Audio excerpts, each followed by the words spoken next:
আজকের লেসনে আমরা শিখব ফাইনাইট ভার্ব বা সমাপিকা ক্রিয়া। ফাইনাইট ভার্ব বা সমাপিকা ক্রিয়া। ফাইনাইট কথার অর্থ প্রথমত জানতে হবে। ফাইনাইট কথার অর্থ হচ্ছে লিমিটেড। লিমিটেড, যার বাংলা সীমাবদ্ধ। কিছু সেন্টেন্স অ্যানালাইজ করলে আমরা বুঝতে পারবো কোন ক্ষেত্রে বা কিসের দ্বারা সীমাবদ্ধ ভার্বকে আমরা ফাইনাইট ভার্ব বলতে পারি। প্রথম sentence, I go. Simple present টেন্সে ভার্বের ফর্ম গো হয়েছে। ফার্স্ট পারসন আই এবং ফার্স্ট পারসন প্লুরাল উই, এক্ষেত্রেও দেখলাম আমরা ভার্বের ফর্ম গো হয়েছে। ফার্স্ট পারসন থেকে বা চলে আসি সেকেন্ড পারসনে। সেকেন্ড পারসন ইউ, তুমি এবং তোমরা উভয় ক্ষেত্রেই ব্যবহৃত হয়। ইউ এর ক্ষেত্রেও দেখলাম ভার্বের ফর্ম গো আছে। পারসন চেঞ্জ হচ্ছে, এবার পারসন চেঞ্জ হয়ে third person singular. Third person singular নাম্বারের ক্ষেত্রে আমাদের গ্রামাটিক্যাল নিয়ম অনুসারে আমরা জানি ভার্বের সাথে এস বা ইএস যোগ হয় সিম্পল প্রেজেন্ট টেন্সের ক্ষেত্রে। এক্ষেত্রে সিম্পল প্রেজেন্ট টেন্সে হি গোজ, সে যায়, ইএস অ্যাড হয়েছে। থার্ড পারসন সিঙ্গুলার নাম্বার থেকে এবার আমরা যখন নাম্বার চেঞ্জ করছি, অর্থাৎ সিঙ্গুলার থেকে যখন থার্ড পারসন প্লুরালের দিকে যাচ্ছে, তখন হচ্ছে সেটা দে, এবং দের ক্ষেত্রে কিন্তু আর গোজ থাকছে না, গোজের ইএস উঠে গিয়ে গো বসেছে।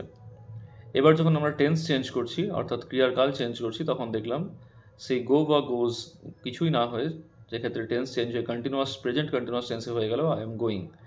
এবং প্রেজেন্ট কন্টিনিউয়াস থেকে যখন পরবর্তী সেন্টেন্সে আমরা পাস্ট টেন্সে গেলাম, তখন সেটা হয়ে গেল আই ওয়েন্ট। পাস্ট পারফেক্টের ক্ষেত্রে হ্যাড গান। প্রত্যেক ক্ষেত্রে দেখলাম আমরা কি না, তো সেন্টেন্সের মধ্যে শুধুমাত্র এই ভার্ব গো ভার্ব বিভিন্ন রূপে বসেছে।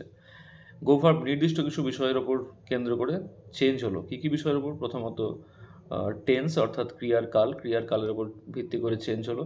দ্বিতীয়ত সাবজেক্টের পার্সন, অর্থাৎ কোন পার্সন বসেছে আগে সাবজেক্ট হিসেবে, তা সে অনুসারে চেঞ্জ হয়েছে। এবং তৃতীয়ত পার্সনের ক্ষেত্রে পার্সনের যে নাম্বার, অর্থাৎ সিঙ্গুলার নাকি প্লুরাল, তার সেই অনুসারেও চেঞ্জ হলো। অর্থাৎ যে ভার্ব সেন্টেন্সের সাবজেক্টের পার্সনের নাম্বার এবং ক্রিয়ার কাল বা টেন্স অনুসারে নিজেকে চেঞ্জ করে নেয় বা নিজে পরিবর্তিত হয়, সেই ধরনের ভার্বকে বলা হচ্ছে ফাইনাইট ভার্ব।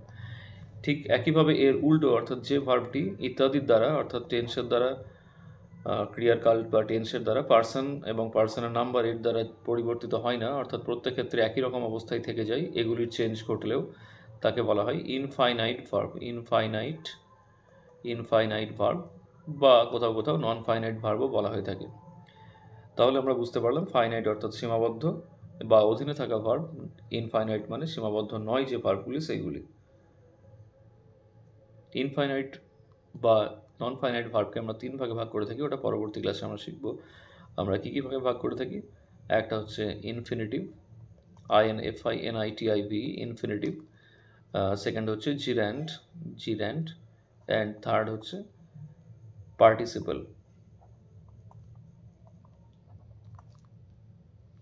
Thank you.